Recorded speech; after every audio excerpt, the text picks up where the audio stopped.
Hello everyone, welcome back to my channel. I haven't said that in, what, 4 to 5 months? That's crazy. Thank you for being here and sharing your time with me. I really appreciate it. That feels kind of nice to say, actually. Yeah, it's been a long time, but I'm here, I'm back, and I decided that to reset this little channel of mine, restart it, I didn't want to dive in straight into, like, here are some books you should read, or these were my favorite books of the year last year, which is excellent content, and I will provide that for you because there were a few goodies last year. But I thought I would just have a little candid conversation with you, first and foremost, to kind of set the tone of what it is that I want to do with this channel moving forward. You hear me? Awesome.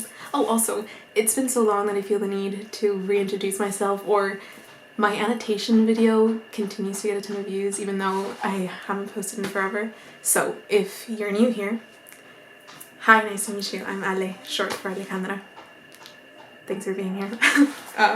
Yeah, anyway, what I want to talk to you about today, was that proper English? Anyway, is the pressures of reading and what a hard time I've been having with that concept. Some people aren't like affected by it at all. Some people are affected by it more than others. And I guess where I land on this situation is the fact that A, I love reading, I always have. And then I think 2020, the thick of the pandemic was just like a massive catalyst for my passion for reading, or like the re-ignition, is that a word? Reigniting my passion for reading that I had perhaps lost through high school and university. I say university as if I didn't just do a year, but you know what I'm saying.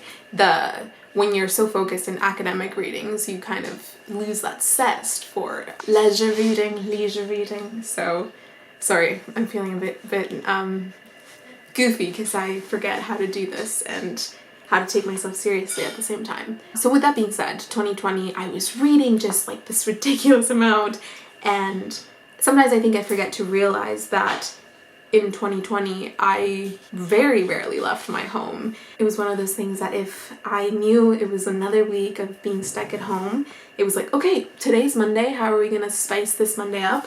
We're gonna read a kick-ass thriller, you know? And then the following day, I'd be like, okay, we're focusing in on this memoir. And then the next day, oh, this nonfiction.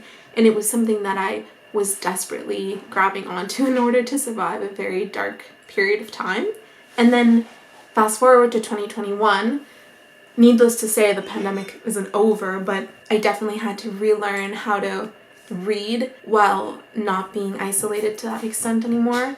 In 2021, I was actually working and I moved across the country, and I was starting to socialize a bit more than I had the year prior, and, you know, finding that balance between like, hey, reading is something that brings me a lot of joy, but I'm also doing all these other things that require a lot of time and energy, and finding that balance was a little bit tough.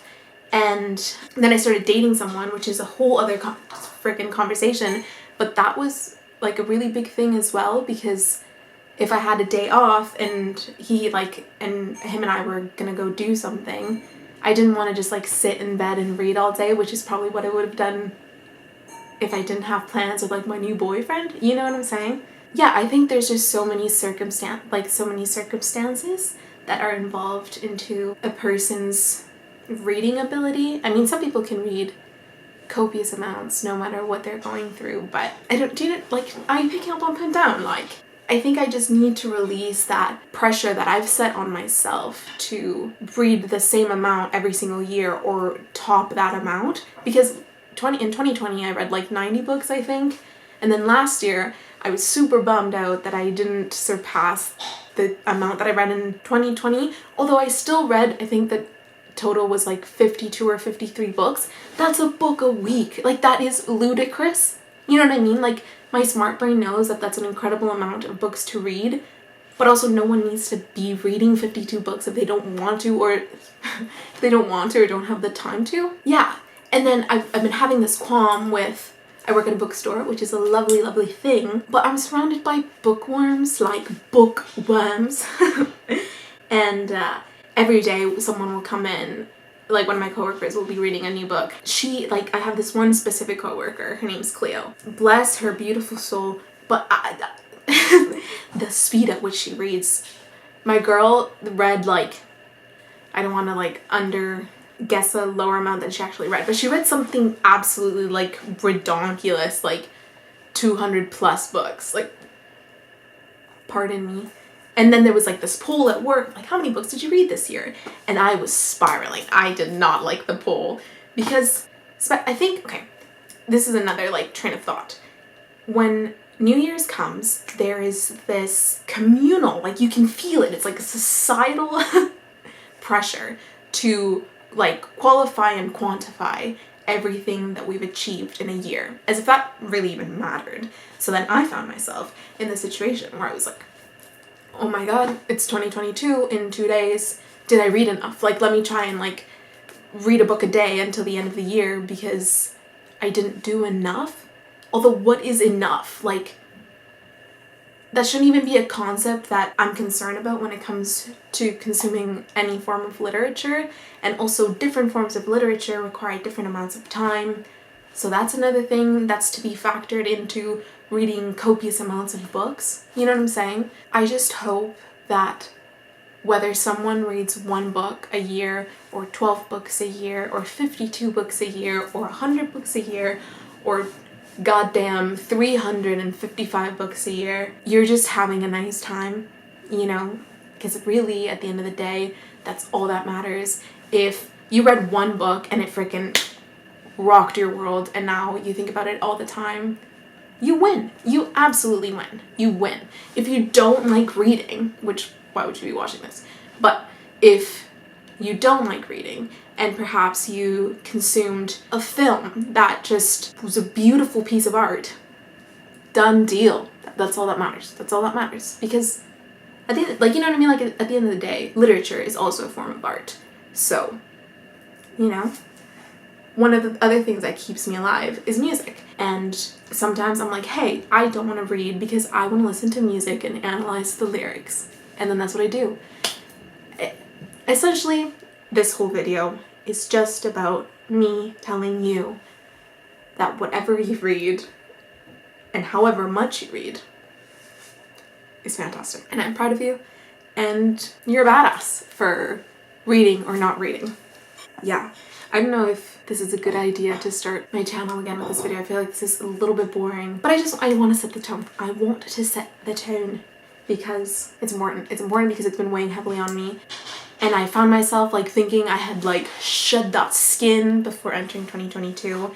And then 2 weeks ago, I got the big C, the big virus, and I was wiped out for a few days. I was so lethargic, it was ridiculous. And I could not read for the life of me. My attention span was non-existent. I had a fog, like literally a cloud just like looming over my head all the time. And then afterwards, I was annoyed at myself for not having read during my isolation. Enough! Enough. Consuming literature or any form of art should be an enjoyable, happy, pleasant time. Even if you're reading freaking heartbreaking books, you should still be having a nice time because you're choosing to read these books. Do you know what I'm saying? I just thought this was an important thing to discuss before I give you book content and we can talk about things that have made me really happy or that I'm really looking forward to or whatever else it may be. So, I'm sorry for abandoning you for so very long. I will be back very soon. Pinky promise. Yes. Thank you so much for being here and sharing your time with me. I really do appreciate it. Okay, see you soon. Bye. Ah, what the heck? We did it. We're back.